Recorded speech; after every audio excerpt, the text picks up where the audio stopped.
progressive journalism, like, share, and subscribe to our YouTube channel.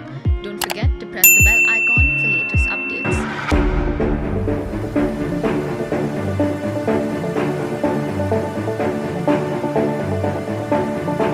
Union Minister Ajay Kumar Mishra's son Ashish Mishra, who is currently in jail in connection with the Lakhimpur Kheri violence, has contracted dengue, a senior police official said on Sunday.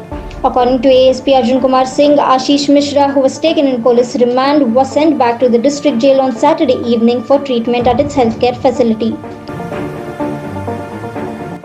Ashish Mishra, along with 3 others, was taken in 2-day police custody on Friday evening for further interrogation.